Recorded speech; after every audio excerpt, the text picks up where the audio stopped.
The Colorado Rockies have reacquired Hunter Goodman. And something I didn't realize about Hunter Goodman before was that he had catcher as a secondary position. His primary position was first base, with secondary positions as catcher and outfield. I decided to move him to catcher to see what that would do to his overall, and he becomes a 71 overall catcher, which, if you're curious, is the same overall as Samuel Basallo. The difference here being that Hunter Goodman is 26 and Basallo is 21. But this kind of makes me think that maybe Francisco Mejia is a guy we should look to trade this season. The interesting thing about Goodman is that he has 84 true potential, which is 4 points higher than Samuel Basallo as it stands currently. Welcome back to the Rockies franchise, everybody. I simmed through the rest of the month of April, and we have our first full month under our belt. The Rockies caught fire during the second to last week of April, winning every single game and going on what was a 9-game winning streak, improving to 21-13 before ultimately losing back-to-back to St. Louis. So now that we've got one full month in the books, let's take a look at stats at the MLB level, AAA and AA. Our leader in home runs is Ezequiel Tovar, surprisingly, with 8. Tovar has played very well this season and is absolutely blooming into a superstar this year in particular, I think. Remember that Tovar, only 24 years old, very young, still very much the future of this Rockies team, and his true potential is up to an 89. The guy in second with RBIs and home runs is actually Barry Cohen, who is playing very well now, had a hot streak during that win streak as well, batting a 291 with a 376 OBP. Luis Ariz has turned his season back around after the cold start, now batting a 301. Brendan Rodgers has been surprisingly solid this season. Ahmed Rosario has been decent. Nolan Jones started very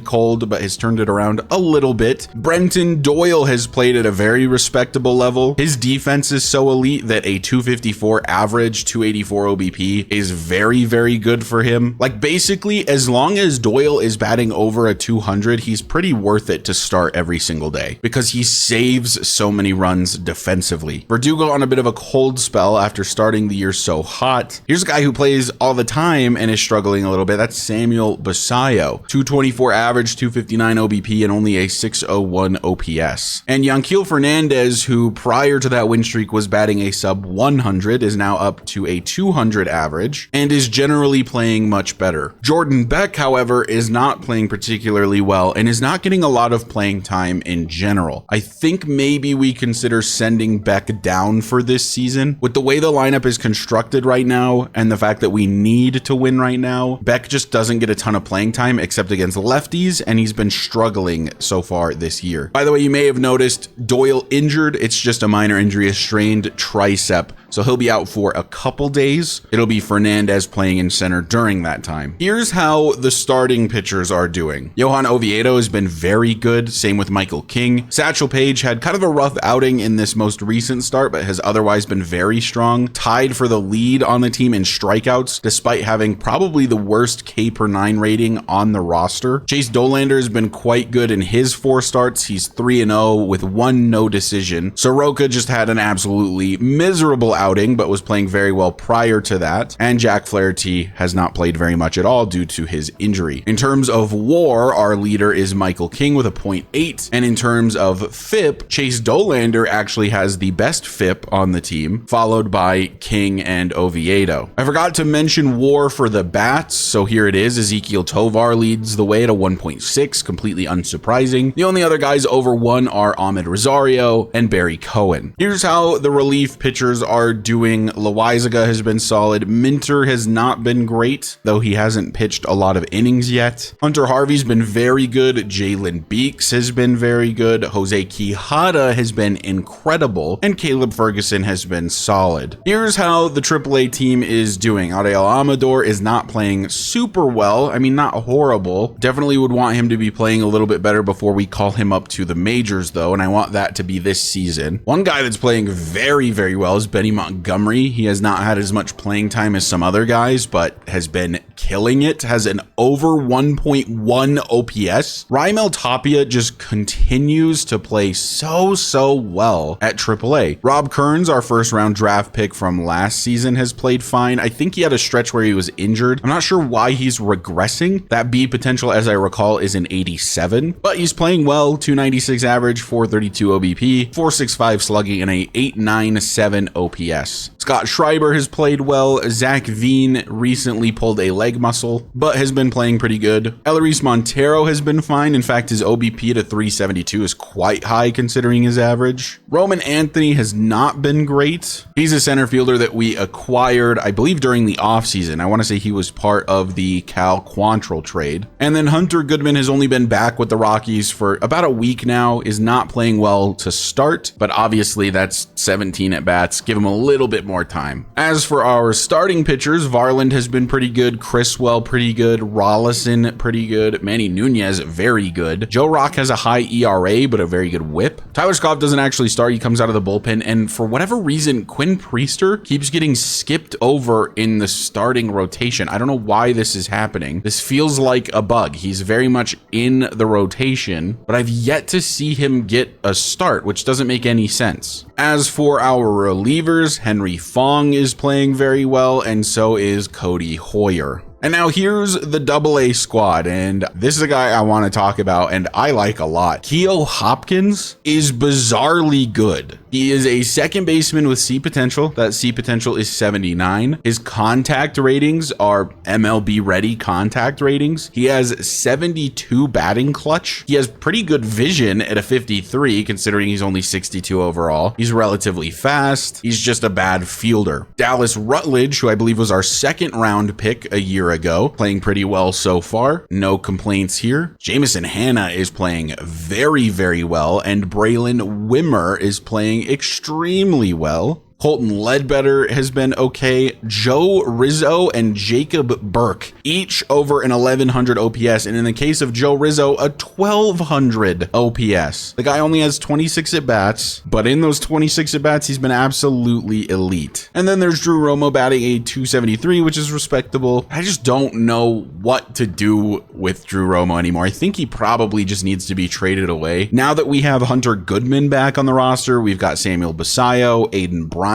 in the farm system. There's just not really a place for Drew Romo. He's kind of an odd man out, and while he's a decent defender, I don't really need that because he's not really any better than Goodman or Basayo, and he's much worse as a hitter. So I think maybe we look to package Romo to a catcher needy team when we make a trade later this season. Here's the starting pitchers at AA. This has a lot of our very young prospects involved, including Jose Zavala, who has a 3.41 ERA and a 1.24 whip. Jean Chirac has been incredible so far, 2.19 ERA with a 1.18 whip. He's a 65 overall already with that A potential. I mean, the guy is like probably only about 2 seasons away from being able to be at the majors. Cristobal Caruso has been pretty good, 3.97 ERA, 1.28 whip. We'll take that. He's a guy I don't feel super certain about having a huge future in the majors in general, just because having bad K per 9 and home run per 9 and pitching clutch is such an awful combo. As for our relievers, Yoendris Gomez and Sammy Saldana have been very good. Same with DeAndre Washington. Taylor Bowers, who is our top reliever prospect, has a high ERA, but a pretty good whip. Definitely not playing nearly as well as Saldana, who is also a young, high potential reliever. Why has his control gone down by 4? That is absolutely brutal. But anyway, with all that out of the way, let's get into some simulating. I think I'm going to play this series against the Diamondbacks. I thought they'd be better this season, but they're currently 12-21. So it's a 3-game series versus the Padres with Dollander on the mound. Doyle no longer injured. We will, of course, put him back in the lineup, and we lose 0-5. We got 9 hits, but could not push across a run. Dollander actually went 6 innings, only allowing 1 earned run, 6 strikeouts to 4 walks. Got really bad outings from Hunter Harvey and AJ Minter. And of course, we just weirdly could not score a run. Tovar with 3 hits is now batting a 328 though. And they do win game number 2 against the Padres 5-1. This time Cohen with 3 RBIs. Cohen and Tovar each getting another home run. King 6 2/3, 1 earned run, 4 strikeouts. Very good outing. Here's the official scouting reports on 3 of the players I was interested in. Thad McManus has absolutely fallen off a cliff, but he is probably the best catcher prospect in this draft. Jason Kaiser is fully scouted now, 74 to 89 potential. I like Jason Kaiser a lot. He is currently my lean for our first round pick. My guess is the fact that he has dropped to 35 on our draft board means that potential is likely closer to the 74 than it is the 89. I'm a big fan of Jason Kaiser. Let me know what you guys think. And then Big Z, Greg Zibzinski. He is 12th on our draft board, 78 to 90 potential. His draft rank on the MLB board is 11, so there is a good chance he won't be available for us. I'm not overly thrilled about him anymore now that we've scouted him. Looks like it's really just his walks per 9 that is going to be quite good. He's going to have good stamina, but then hits per 9, strikeouts per 9, home runs per 9, and pitch control are all kind of low. Game number 3 against the Padres, and we're currently being shut out. We'll simulate to the end. 5-3 is the final score. So that's 2 series losses in a row. Definitely don't want to make a habit of that. The Rockies now 22-15, which is 6 games back of the 27-8 Dodgers. Diamondbacks still struggling, 12-24. The Pirates seem to be our kryptonite. Can we catch a dub against Pittsburgh? 6-2, indeed we do. Game number 2, 6-7, a loss. Hunter Harvey gets credited with the loss. Arise with 3 hits in this game. Can we win the series though? Behind Chase Dolander, the Rockies do win, 4-3. Quijada gets credit for the victory. Wow, really good batting from the top part of our order. But that is a series win versus the Pirates, which is something I don't know if we've done before. I feel like every time I mention the Pirates, we end up losing to them. The 24-16 Colorado Rockies face off against a team I thought would be much more competitive in the NL West this season. That's the Arizona Diamondbacks, currently 13-26. Michael King will be on the mound for the Rockies today, and let's get this thing started. He's 5-1 on the year with really quality numbers.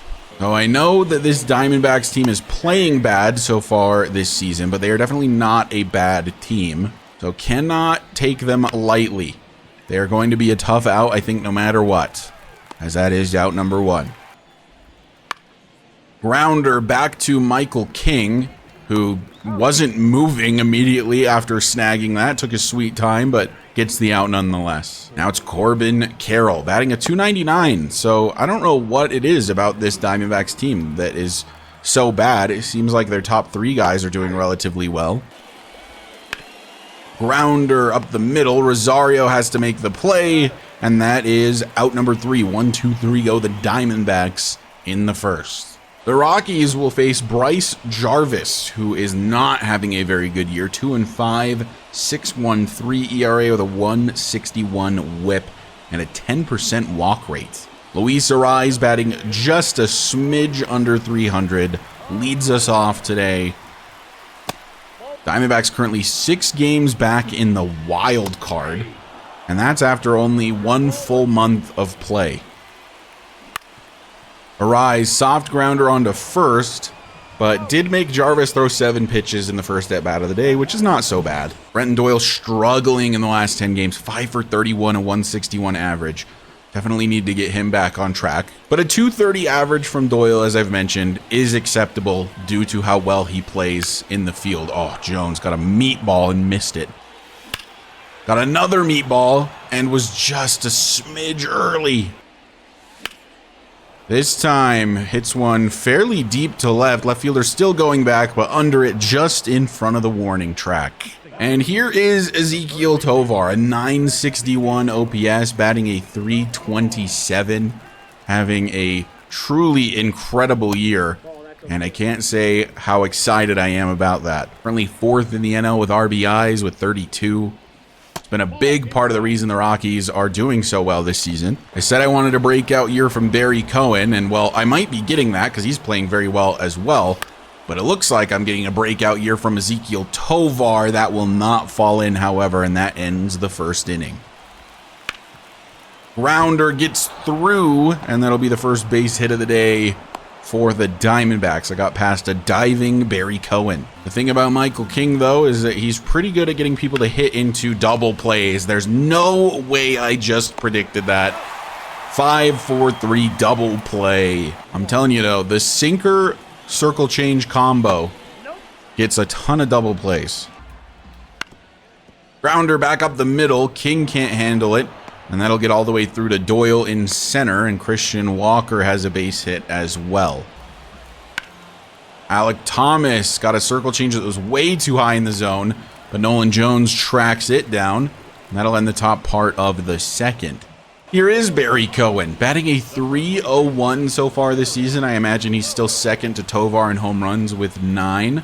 Won Rookie of the Year last year, of course, and is playing even better this year. In fact, way better, I would say. Tovar currently with 9 home runs. I saw that Cohen also had 9, so currently they're tied. Cohen obviously with significantly more power behind his bat than Tovar, so definitely expect him to surpass Tovar.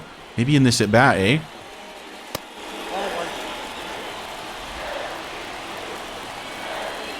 3 balls, no strikes for Barry Cohen. And that one is a little outside, but he pushed it pretty deep to right. It is tracked down by, I believe that's Corbin Carroll in right field. Got to the warning track. Probably should have let that one go. It was a 3-0 count. Could have waited on one more pitch at least.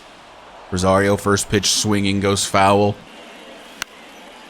And Rosario on the very next pitch will pop this to right as well. And there's out number 2. Brings up Alex Verdugo. To start the season, he was red hot. He led the team in RBIs for a while. I think he was easily the first guy to double digits. Now he's fallen behind a bit and pops one up on the first pitch again. No good contact so far from the Rockies, and they go down easily. It's interesting that this Diamondbacks team has been so bad this year, as I really expected it to be kind of a bloodbath between us and them and the Dodgers. Not that I expected us to compete with the Dodgers, but you know, I just mean getting wins and getting to the wild card game. Strike 3 on Gabriel Moreno. My ultimate goal is to make the playoffs this year. I don't care if it's a wild card first round exit. I just think it would be cool to make the playoffs, have some playoff baseball on the channel. Speaking of which, expect these uploaded a lot more frequently until college football comes out, which is, gosh, it's only like 3 weeks away as of when I'm recording this. I plan to have this up every other day, so it'll be 3 to 4 times a week that you'll see it posted, as Perdomo will get a base hit. And same goes for the Broncos franchise. I want to get back to, oh no, Jake McCarthy. High and deep to right, it's out of here. 101 off the bat, just completely missed the spot with the sinker, did Michael King. I mean, just smack down the middle, and the Diamondbacks will take the first lead 2-0 in the third. Yeah, look at the bottom left. It does not get more middle, and that was good pitch release as well. I don't know that that means anything. It often seems like it does not. But anyway, like I was saying, I kind of want to get back to doing daily uploads again and really kind of focusing on the channel. Oh my goodness, another one cracked deep to center this time. Doyle might actually have a play here, and he does. Out number 3, but the Diamondbacks get on the board first. A Jake McCarthy 2-run homer. Here's Brendan Rodgers. Had a comment that said to look to trade him in June, which is probably a wise decision. It does mean that anyone who was signed as a free agent on any other teams last season would be available to be traded. So we'll probably look at like mid to late June to trade Rodgers, unless, you know, something else happens. Rodgers hits this one pretty well to left, but just right at the left fielder. Strike 3, I think on the swing from Samuel Basayo. Tried to check up, didn't work. Here's Brenton Doyle, down to a .230 average. Has been, I think, hitless recently. Let's see if we can get him a base knock today. Well, this one is struck decently to center. I mean, the center fielder's still going back. Had to catch it on the run. Surprising amount of power off of the bat of Brenton Doyle. But the Rockies still hitless through 3 innings. They're kind of hanging you out to dry, Michael King. I'm really sorry about that. I don't know what more I can do for you. 1 bad pitch, and you give up 2 runs. That's just how the MLB is. Ooh, did he swing at that? Yes, he did. It's a sword against Lourdes Gurriel Jr. Great slur from Michael King. Quality outing so far. Like I said, just really the 1 bad pitch. Sometimes in the MLB, the bad pitches don't get punished, but oftentimes you get a 2-run bomb from a guy with absolutely no power. Grounder onto Rogers, playing short this season. And that is out number 2. When I say he has no power, I'm referring to obviously Jake McCarthy, who hit the home run. He has like 40 power against righties or something. It really just was the fact that the pitch was fully middle. Christian Walker keeps this one fair, and that's going to be a base hit for him. Nolan Jones tracks it down, has a big arm, of course. Not going to be able to throw this runner out, though, as that is a double for Walker. Grounder onto Barry Cone at first. Easy play, and that will end the top part of the 4th. Maybe the 4th inning is where we get our first base hit. Screw base hit, let's just get a base runner. I believe that Bryce Jarvis is now perfect through 3 innings. Strike 1. Well, if anyone was going to do it, it was going to be this man, Luis Arraez. Getting a base hit, going for second, and he'll get there easily. It is a lead-off double, and the no-hitter is gone. Through 3 innings, I believe Jarvis was perfect. No longer, though, Luis Arraez with a double. Now here's Nolan Jones. I would love to see his home run numbers climb. Only has 2 on the season, whereas Cohen has 9, and they have similar power numbers. This is a base hit for Nolan Jones, though. That's a bit of a wild throw coming in from left, but runner holds it third. So runners on the corners for our RBI leader, Ezequiel Tovar. Tovar, can this one get down? No, it's caught by Carroll. And on his way home is Arraez, and he's safe. Oh my goodness, that was close. I know Arraez is slow, but man, oh man, I feel like that shouldn't have been close. Tovar gets another RBI, no base hit though. Now we bring up Barry Cohen. Still the runner on first, 1 gone in the 4th. Now 2-1 in favor of Arizona. Nolan Jones takes off. Swinging is Cohen, and out is Nolan Jones. I thought he made it there. Good throw from Moreno though. Barry got a hanging fastball high in the zone, but just pops to shallow right. That'll end the 4th. But 1 run comes across for the Rockies. At least we got 1 on the board. This game feels like it's flying by. We're already in the 5th. Grounder onto Rosario at second. Easy out number 1 for the Rockies. This one is straight at Alex Verdugo. There's out number 2. Grounder back up the middle from Perdomo. Will get through for a base hit, which brings up McCarthy again. Of course, the guy who hit the 2-run homer. Swing and a miss on the circle change that breaks out of the zone. Down go the Diamondbacks in the 5th. Rosario hits this the other way, and it actually will get through. I thought that was going to be snagged by the first baseman. It is not, so a single for Ahmed Rosario. Grounder onto short from Verdugo. Ooh, the throwing error. I was so depressed. I thought it was a double play, but a throwing error helps us out. Verdugo, I believe, off of that will advance to second. Brings up Brendan Rodgers. Not the worst guy to have at the plate with runners in scoring position. Oh, I mean, it's pretty bad when you swing at stuff like that, I guess. Rodgers got a changeup right down the middle. This is pretty deep to left center. I am going to tag Verdugo, and he should make it to third safely. He will. Rodgers a productive out at least, but wish he had gotten a better hold of that one. That was a hanging changeup. Right down the middle. Timing was good. Just didn't hit it very hard. And now here's Samuel Basayo. Only a 190 average with runners in scoring position so far this season. Not great in the clutch. This one, though, is definitely getting down, and it's over the fence. Samuel Basayo with a 2-run homer. His 3rd home run on the season, 103.6 off the bat. That did not look like it was getting out of here. Definitely didn't help that he hit it opposite field to the deepest part of the ballpark, but it doesn't matter. It got over the fence. It's worth 2 runs, and the Rockies take the lead in the 5th. Doyle got a decent fastball to hit, and that's going to get down. It was a diving play. This has a chance to be an inside-the-park home run with Brenton Doyle's speed. I think we're going to send him all the way around. He's at third now, on his way home. The throw comes to the plate, inside the park home run for Brenton Doyle. His third home run on the season. The diving play by the center fielder comes back to bite him. Brenton Doyle, I love you. I mean, it does not get more fun than this in the MLB, as the ball is hit pretty well to center, but the center fielder has to know who that is running the bases. It's Brenton Doyle, one of the fastest men in the MLB. Ball gets by, and Doyle was off to the races, watching it the whole way. Finally, going third, getting waved home, and inside the park, home run. Wow, how exciting is that? Back-to-back home runs in the strangest possible way. Luis Arraez softly to right, and Carroll able to make the play. But a crazy inning for the Rockies that included an inside-the-park home run. We take the lead 4-2. Strike three looking for Corbin Carroll. Michael King still cooking. Popped up to very shallow center, but it is a mile high.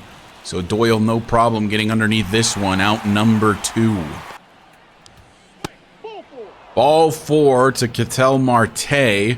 Michael King really wanting to finish this 6th inning. Get a quality start under the belt. Grounder to Cohen, who does snag it and will step on first. And that'll likely end Michael King's day, but 6 solid innings of work from him. Reynaldo Lopez comes in for the Diamondbacks, so Bryce Jarvis also done. Here's Ezequiel Tovar after Nolan Jones goes down. Oh my, the instant that came out of his hand, I knew that was gone. Ezequiel Tovar takes the lead back from Barry Cohen for home runs on the Rockies. His 10th into double digits already on the season. 102 off the bat, 455 feet. Ezequiel Tovar is becoming a superstar. I'm sure you guys saw that too. I mean, the instant it left his hand, my eyes just lit up. I mean, it was right there. It was so perfect. Like, look at that pitch location in the bottom left. That's like right where you want a home run ball. Just slightly elevated, middle. Perfection. And it was a perfect from Tovar. Ooh, for a second, I thought Cohen was going to hit a home run. Maybe it is. No, it's warning track power.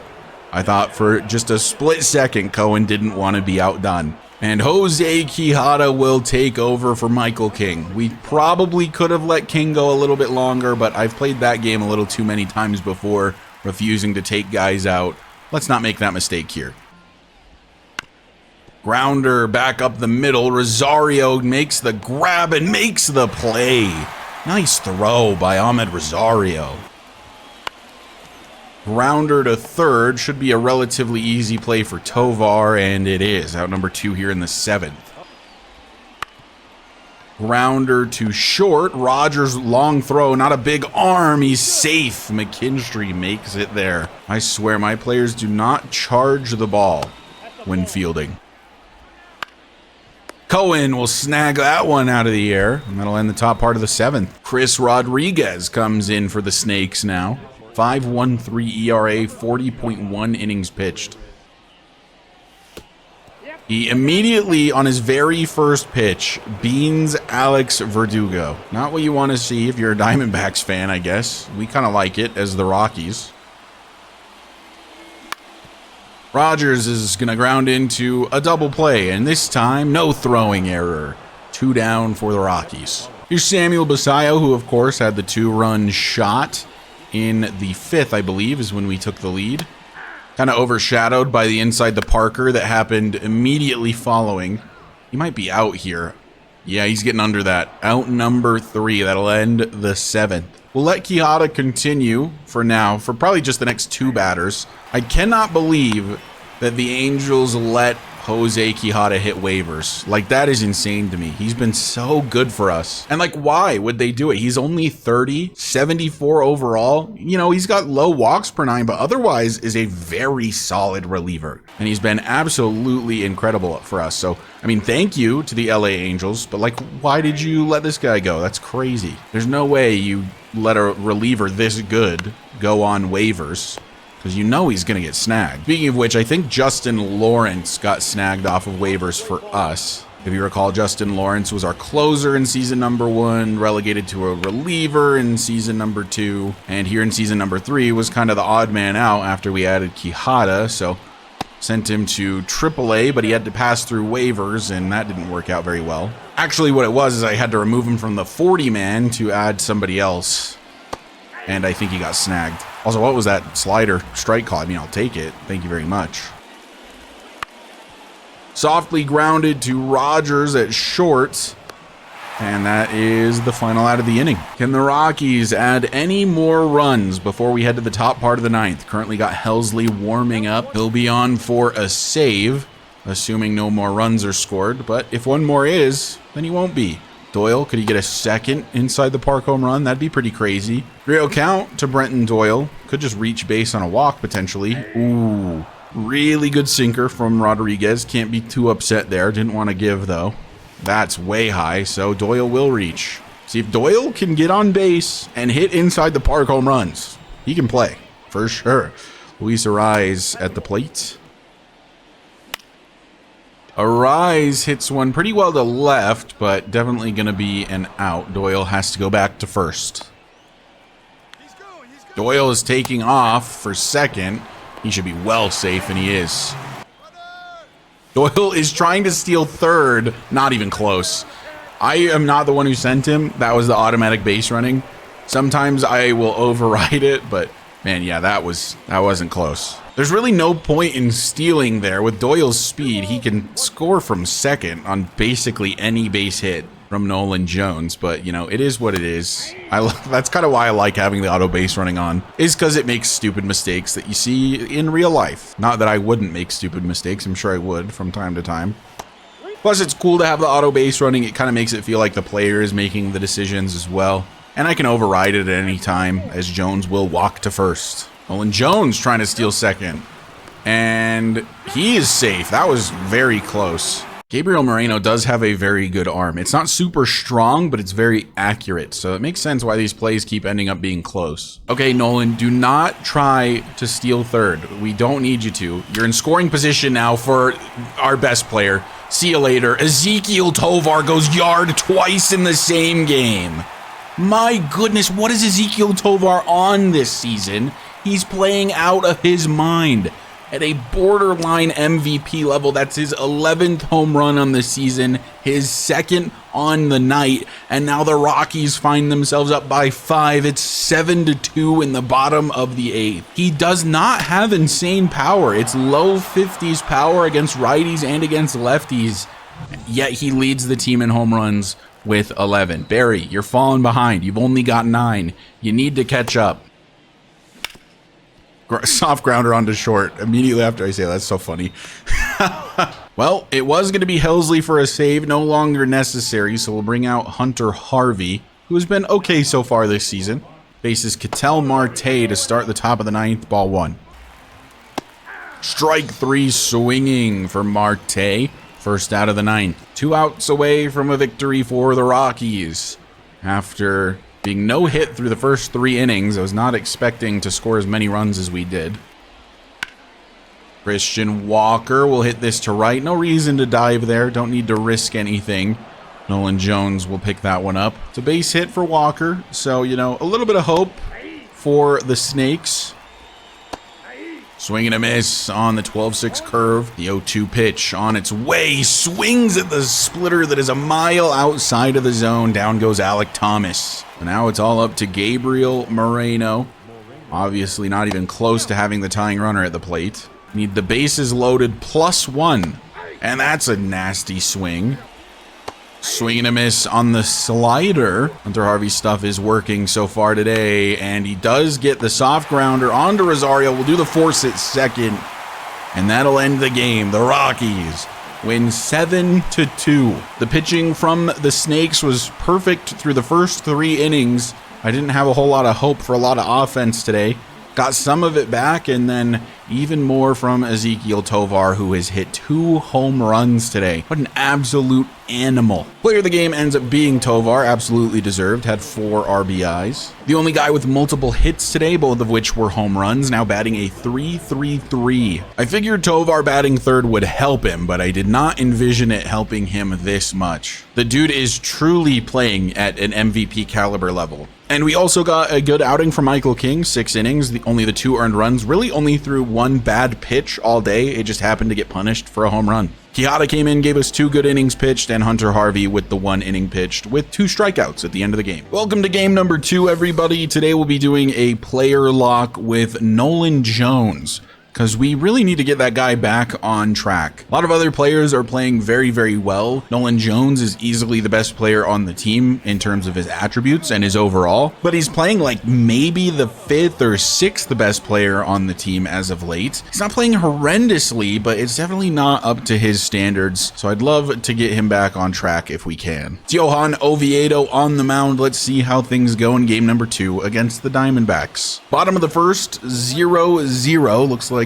Luis Arraez was able to reach, so it's Nolan Jones batting second. I was thinking Nolan might be an MVP candidate this year because he's all the way up to 95 overall, and that's when you kind of become an MVP candidate. And I mean, if we look at his attributes, there's not a whole lot of people better than him. It's just an all-around beast, but not playing very well this year. Jones hits one deep to right, and that is a no-doubter. Finally, we get his 3rd home run on the season, very far behind Cohen and Tovar, but he gets his 3rd here. 104 off the bat, went very far to right, and we're going to get Nolan Jones back on track if it's the last thing I do.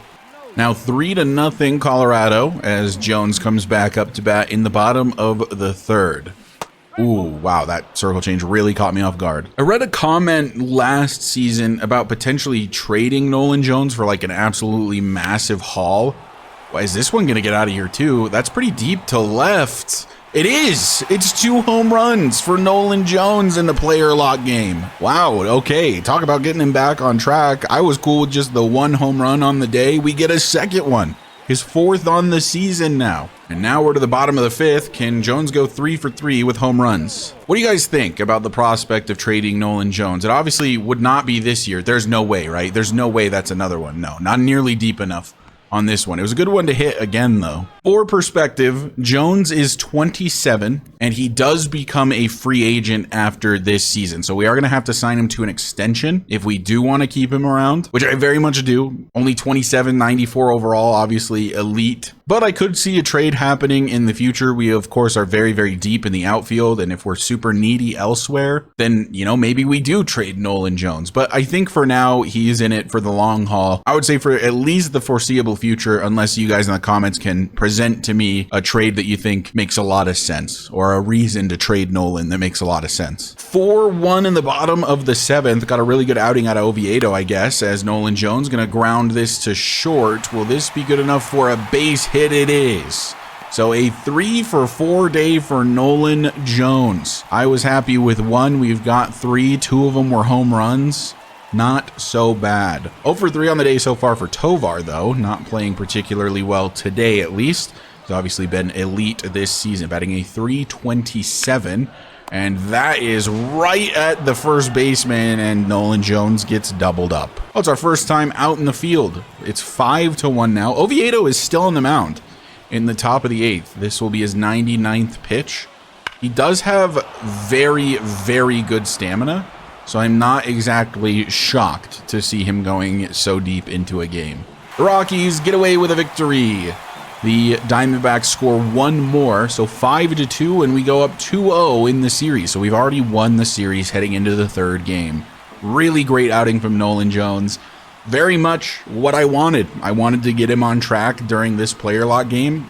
Think we did that. 2 home runs and a single. I think you take that every single day of the week. Tovar unable to get a hit today, down to a .325. Nolan, of course, 3 hits, 2 of which were home runs, 4 RBIs. Rosario with another triple, now up to 6. And Oviedo gets his 6th victory on the season. 6 walks, 6 strikeouts, 2 earned runs in 7 2/3. Very good outing. Just wish he wasn't walking so much. Oh, and with that, Jack Flaherty is no longer injured. This kind of presents a dilemma. First of all, let's get into scouting and then we will talk about that. So here's Juan Baroa. Got him a little scouted. I think Rafael Vazquez is definitely a guy we need to look at. He's pretty similar to Kaiser. They're both first basemen with high power, but Vazquez is not a great fielder and is not really good at anything other than hitting for power. My guess is that Vazquez is going to have higher potential, but a much lower starting overall. The Rockies draft rank has him at 10th. The MLB draft rank is 36th. Let me know if you think this is stupid, but what if we take Jason Kaiser with our 12th, a first baseman with huge power and fielding ability, but likely with lower potential, and then we could potentially take Rafael Vazquez with our 31st pick. It might be kind of dumb to draft 2 first basemen because of course we have Barry Cohen, who is like the first baseman of the future, but one, I think Kaiser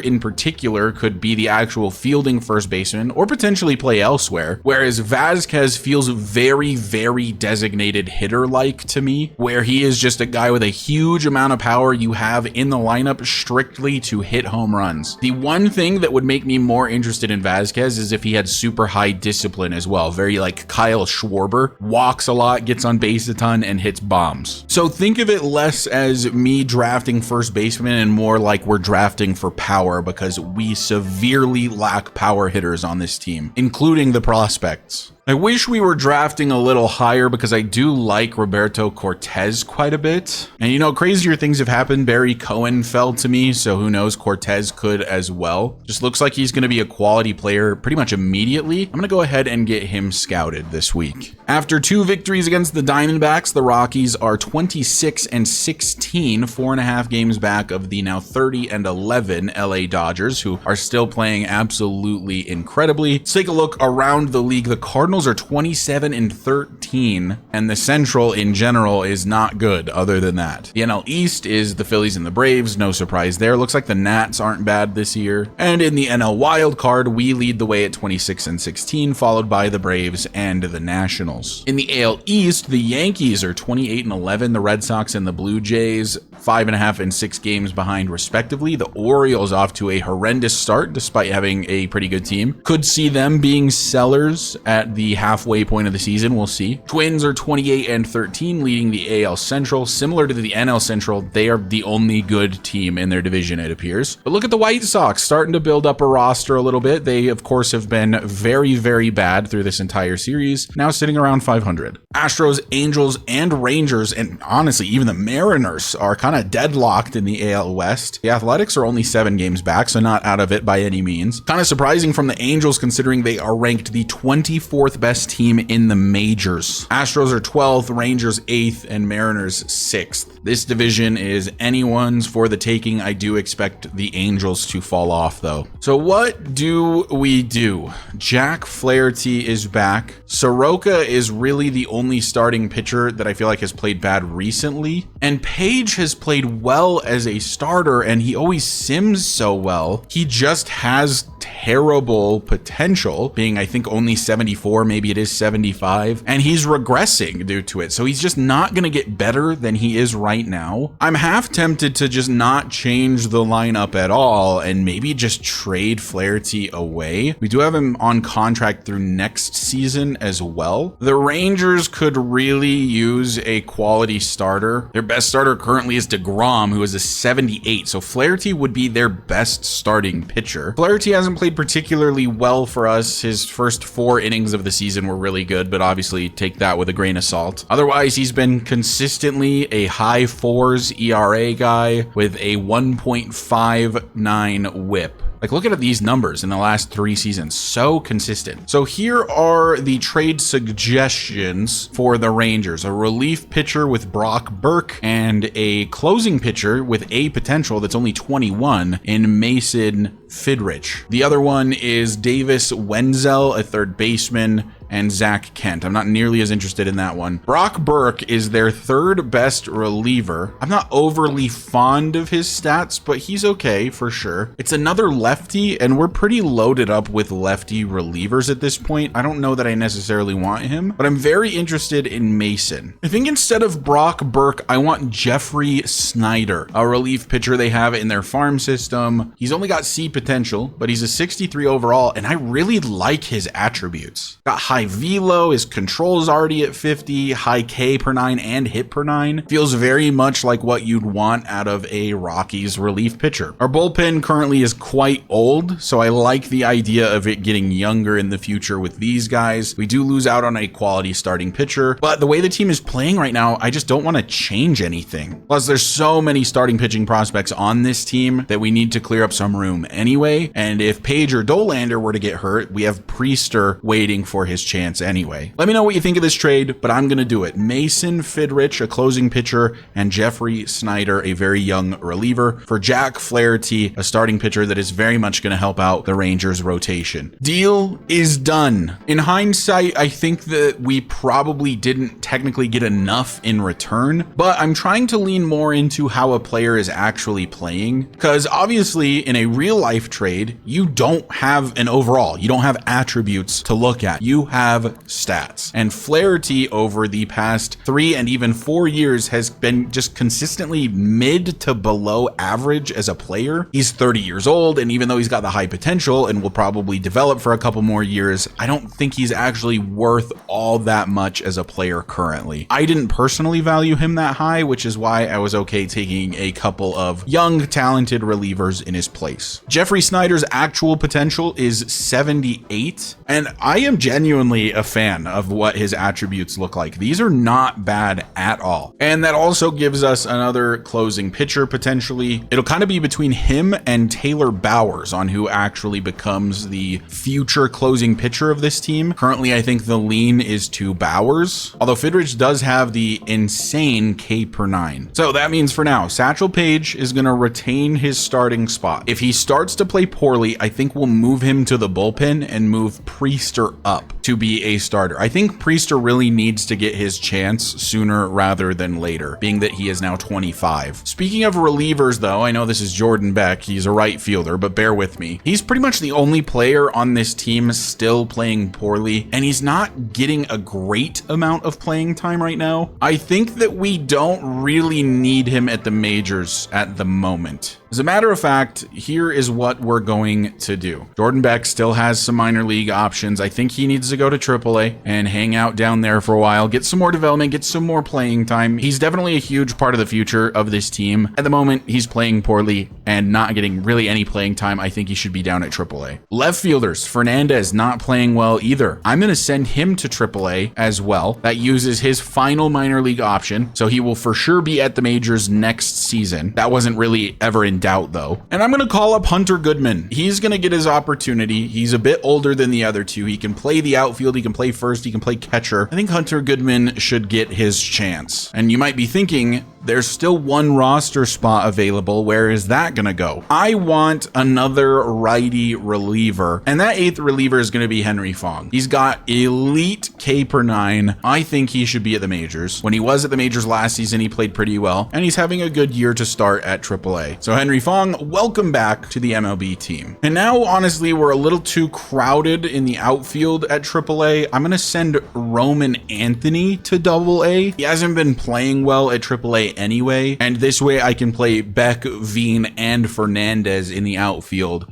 at AAA. And Taylor Bowers is going to come up to AAA to replace Fong. And I know Mejia is really, really good against lefties, but he's not exactly playing like that right now. So what I'm going to do, at least temporarily, is give Goodman the start at catcher against left-handed pitching. So it'll be Basayo against righties, Goodman against lefties. What do you guys think of this change? I do think that Hunter Goodman deserves his opportunity, being that he's 26, right? He's not going to get a lot more development. It's sort of his prove-it time at the MLB. Is this a permanent change? Absolutely not. Jordan Beck and Yanquiel Fernandez will 100% be back, and probably even at some point this season, but they haven't been playing well. I think it's time to get a fresh face in, see if he can perform, especially given the fact that he is 26. And that also means that Goodman can be a backup outfielder along with Tolia, who can play the corner outfield positions. And that'll give Goodman a decent chunk of playing time, as he'll be able to play when other players are tired. And that also gives us an even split of righty and lefty relievers.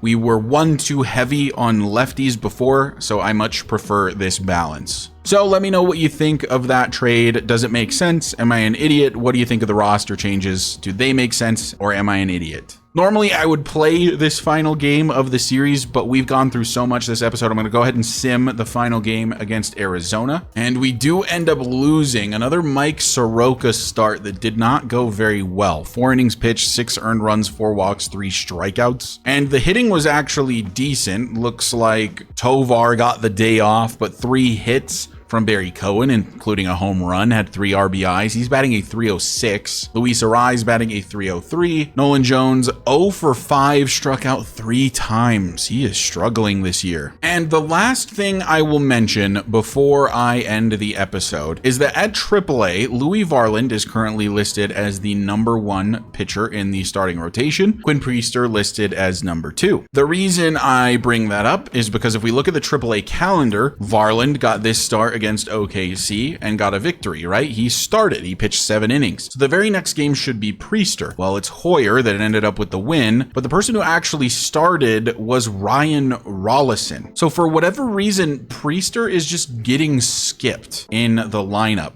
And even on this calendar, Varland just got the start. Monday is an off day, and then it's scheduled to be Ryan Rollison on Tuesday, despite this being Quinn Priester's spot in the rotation. I did notice that if you switch the 2 and the 3, Priester shows up. So for whatever reason, the #2 pitcher in my rotation is getting skipped. I'm not sure why this is happening. If any of you have experienced this bug, let me know. For some reason, they're running a 4-man rotation. I didn't even think you could do that. But anyway, that is going to do it for this episode. Your Colorado Rockies are 26-17. One thing to look forward to is we have a stretch against the Phillies and then the Cardinals, 2 very good teams, 2 of the best teams in the majors right now. And we will probably focus on these games in the next episode. But anyway, thank you guys so much for watching. I truly appreciate the continued support, and I will see you in the next episode.